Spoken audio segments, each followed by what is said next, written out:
dan dapat mengaruhi aktivitas sel secara keseluruhan, Bu. Wah, benar sekali. Terima kasih ya Ain atas jawabannya. Nah, selanjutnya di sini ada gambar sel tumbuhan. Nah, coba kalian lihat di layar proyektor ini. Nah, di sini Ibu ingin bertanya lagi kepada satu orang. Bagi yang bisa menjawab, silakan aktifkan tangannya ya. Nah di sini Ibu akan bertanya. Coba kalian sebutkan organ-organ apa saja yang ada di dalam gambar sel tumbuhan ini, satu orang. Ya, silakan Tessa. Yang pertama ada dinding sel, ada membran sel, ada sitoplasma, ada nukleus, ada kloroplast, ada vakuola, ada mitokondria dan badan Golgi. Baik, terima kasih. Berikan aplaus untuk Tessa. Baiklah, selanjutnya ada satu pertanyaan lagi dari Ibu. Untuk Ananda yang bisa menjawab, silakan aktifkan tangan Anda seperti tadi ya. Nah, Ibu ingin menjawab, apakah dari semua organel yang disebutkan oleh Tessa tadi ini memiliki fungsi yang sama? Silakan yang tahu. Ya, Lydia.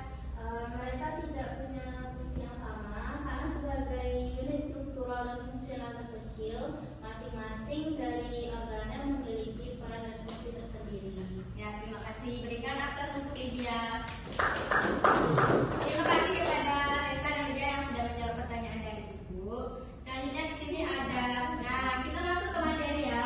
Nah, apa itu sel? Seperti yang telah dijawab oleh Mau Lydia dan Ain tadi, sel itu adalah unit struktural dan fungsional terkecil yang membentuk semua makhluk hidup, mulai dari bakteri hingga manusia. Setiap organisme terdiri dari satu atau lebih sel, dan di dalam sel terjadi proses penting kehidupan seperti pertumbuhan, metabolisme, pembelahan, dan respon terhadap rangsang. Nah, selanjutnya di sini Ibu ada struktur sel tumbuhan. Nah, kebetulan di sini Ibu ada membawa media tentang sel tumbuhan agar kalian bisa melihat langsung apa itu organel-organel dari sel tumbuhan. Nah, yang pertama itu di sini Ibu ada media yang pertama itu ada dinding sel. Sama seperti gambar yang tadi ya, yang dijelaskan oleh disampaikan oleh Tessa pada slide keempat. Nah, di sini itu ada dinding sel, maaf ya tidak mirip dikarenakan. Nah, yang pertama itu ada dinding sel. Dinding sel ini berfungsi untuk memberi bentuk dan kekuatan dan melindungi sel. Nah, di sini pada gambar media yang di bawah ini, dinding sel ini yang berwarna ini, yaitu adalah lapisan terluar dari organel sel. Yang di belakang silakan diperhatikan, nanti Ibu tanya ya.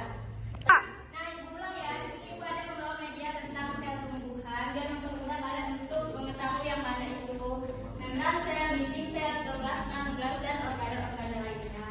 Nah, yang pertama itu di sini ada dinding sel. Dinding sel itu berfungsi untuk memberikan bentuk, kekuatan, dan melindungi sel. Ini ada di kertas warna ungu, yaitu kalau lebih mudahnya itu kita sebutnya adalah lapisan terluar dari sel yang untuk melindungi semua organel-organel yang di dalam sel. Nah, selanjutnya itu ada membran sel. Membran sel ini adalah organel yang mengatur keluar masuknya zat ke dalam dan keluar sel. Pada media ini Ibu memberikan warna hijau. Selanjutnya ada nukleus. Nukleus itu atau yang kita kenal dengan inti sel. Inti sel ini berfungsi untuk pusat pengendalian pusat kegiatan sel dan menyimpan materi genetik atau materi DNA. Selanjutnya ada nukleolus. Nukleolus atau materi DNA. Selanjutnya ada nukleolus. Nukleolus ini terdapat di dalam nukleus ini yang bulat warna ungu ini disebut dengan nukleolus, yaitu berada di dalam nukleus yang berfungsi itu tempat pembentukan ribosom. Organel selanjutnya itu ada mitokondria. Ini ya yang warna oranye seperti apa kita tahu. Yaitu berfungsi untuk tempat respirasi untuk menghasilkan energi. Nah, selanjutnya itu ada organel kloroplas, yaitu tempat berlangsungnya proses fotosintesis pada tumbuhan. Jadi kalau tumbuhan ingin membuat makanan tuh dia melakukannya di ini organel kloroplas ini. Selanjutnya ada sitoplasma. Sitoplasma ini adalah cairan sel, yaitu berfungsi untuk tempat organel sel berada dan berlangsung berbagai aktivitas sel. Selanjutnya ada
kasusnya. Bagi kelompok lain, apakah ada yang ingin memberikan tanggapan kepada jawaban kelompok 3? Sepertinya tidak ada. Jika tidak ada, berikan aplaus terlebih dahulu kepada kelompok 3. Baiklah, selanjutnya untuk kelompok 2, silakan presentasikan hasil diskusinya kepada perwakilan kelompok 2. Ibu persilakan. Baiklah, di sini saya Metra TV sebagai perwakilan dari kelompok 2 akan menjawab dari LKPD yang Ibu beri. Studi kasusnya yaitu seorang peneliti menemukan bahwa beberapa sel tumbuhan mengalami gangguan pada organel penghasil energi, sehingga pertumbuhan tanaman menjadi lambat dan aktivitas sel tidak berlangsung secara optimal. Nah, identifikasi masalahnya yaitu tanaman menjadi layu karena tidak mendapatkan air yang cukup. Yang kedua, mengapa tanaman menjadi layu? Karena organel yang berperan dalam menjaga kesegaran tanaman. Yang ketiga, mengumpulkan data yaitu organel, fungsi kloroplas, tempat fotosintesis, vakuola, menyimpan air dan menjaga tekanan turgor, nukleus, mengendalikan aktivitas sel, membran sel, mengatur keluar masuknya zat, sitoplasma, sebagai tempat metabolisme. Analisis. Iya, Bu. Mengapa pertumbuhan tanaman menjadi lambat? Karena vakuola kehilangan banyak air sehingga tekanan turgor menurun dan sel menjadi lemas. Apa hubungan mitokondria dengan energi yang dibutuhkan sel?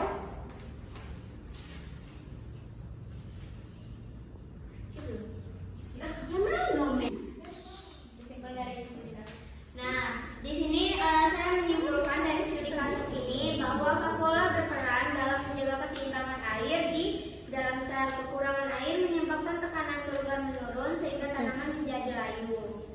Sekian presentasi dari kelompok 2.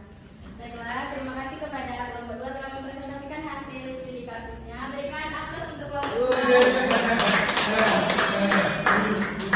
Selanjutnya kelompok terakhir, kita menuju ke kelompok 1. Jadi kami dari kelompok. Baiklah, saya dari perwakilan dari kelompok 1 akan menjawab apa ini? Menjawab apa nih? Baiklah, di sini saya perwakilan dari kelompok 1 akan menjawab hasil diskusi kami. Yang pertama ada studi kasus. Studi kasusnya itu tanaman hias di rumah Ani diletakkan di sudut ruangan yang gelap dan jarang terkena cahaya matahari. Setelah beberapa hari, tanaman tersebut terlihat layu dan pertumbuhannya terlambat. Mengidentifikasi masalahnya, yang pertama ada tanaman yang diletakkan di tempat dingin cahaya mengalami pertumbuhan yang terhambat dan tampak layu meskipun disirami secara rutin. Rumusan masalahnya, mengapa tanaman yang kekurangan cahaya menjadi layu? Organel apa yang berperan dalam proses tersebut? Bagaimana cahaya mempengaruhi pertumbuhan tanaman? Yang ketiga ada pengumpulan data. Lengkapi tabel berikut berdasarkan hasil belajar. Yang pertama ada organel sel tumbuhan. Fungsinya yang pertama ada kloroplas. Fungsi kloroplas itu tempat berlangsungnya fotosintesis. Yang kedua ada vakuola. Fungsi vakuola itu menyiram air dan menjaga tekanan turgor. Yang ketiga ada nukleus. Fungsi nukleus mengendalikan seluruh aktivitas sel. Fungsi membran sel mengatur keluar masuknya zat. Dan yang terakhir ada sitoplasma. Sitoplasma adalah tempat berlangsungnya reaksi metabolisme. Yang keempat adalah menganalisis data. Yang pertama ada mengapa tanaman menjadi layu pada kasus tersebut. Karena tanaman tidak memperoleh cahaya matahari yang cukup sehingga proses fotosintesis tidak berlangsung secara optimal. Yang kedua ada apa hubungan cahaya matahari dengan kloroplas. Cahaya matahari merupakan sumber energi yang digunakan kloroplas untuk melakukan fotosintesis. Yang kelima ada menentukan solusi. Tuliskan kesimpulan dari hasil analisis. Pindahkan tanaman ke tempat yang memperoleh cahaya matahari cukup agar fotosintesis dapat berlangsung dengan baik. Yang keenam ada mengevaluasi hasil. Menurut pendapat kami, mengapa keberadaan setiap organel sel sangat penting bagi kehidupan tumbuhan? Kloroplas sangat penting karena menghasilkan makanan melalui fotosintesis yang dibutuhkan tumbuhan untuk tumbuh dan berkembang. Kesimpulannya adalah kloroplas berperan penting dalam fotosintesis. Kekurangan cahaya menyebabkan fotosintesis terganggu sehingga pertumbuhan tanaman menjadi tidak optimal.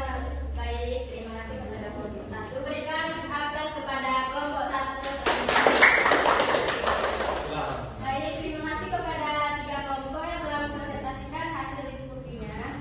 Nah, berdasarkan pembelajaran hari ini yang telah kalian presentasikan dan setelah Ibu menyampaikan semua materi kita pada siang hari ini.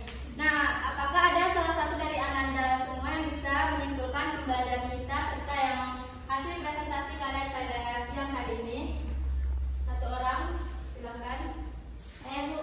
Ya, silakan Maya. Jadi kesimpulan pelajaran pada hari ini, sel itu merupakan unit struktural dan fungsional terkecil penyusun makhluk hidup. Setiap organel memiliki struktur dan fungsi yang berbeda. Semua organel saling bekerja sama agar sel dapat menjalankan aktivitas kehidupannya. Baik, terima kasih pada Maya Pratiwi. Nah, kembali Ibu menyimpulkan pembelajaran kalian adalah sel adalah unit dasar kehidupan yang menyusun tubuh makhluk hidup dan menjalankan semua fungsi kehidupan, dan setiap sel memiliki struktur dan organel yang bekerja sama sesuai dengan fungsinya masing-masing. Nah, di sini Ibu akan ada 3 evaluasi bagi 3 orang. Di sini Ibu akan mengajukan 3 pertanyaan untuk kalian. Nah, yang pertama Ibu ingin bertanya kepada Ranisa. Ranisa, Ibu ingin bertanya kepada Ranisa. Nah, coba Ranisa jelaskan kembali apa yang dimaksud dengan sel. Baik Ibu, di sini saya akan menjawab pertanyaan yang Ibu berikan. Yang dimaksud dengan sel itu, sel adalah unit struktural dan fungsional terkecil penyusun makhluk hidup yang mampu menjalankan berbagai aktivitas kehidupan seperti metabolisme, pertumbuhan, dan reproduksi. Sudah Ibu. Ya, terima kasih kepada Ranisa. Berikan dulu tepuk tangan untuk Ranisa. Baiklah, pertanyaan kedua itu ada, mengapa sel disebut sebagai unit struktural dan fungsional? Bagi Anda semua, sebelum Ibu tunjuk, apakah ada yang ingin mengajukan dirinya untuk menjawab pertanyaan dari Ibu? Jika tidak ada, Ibu akan menunjuk salah satu dari Ananda kepada Syifa Halisa. Silakan menjawab pertanyaan dari Ibu.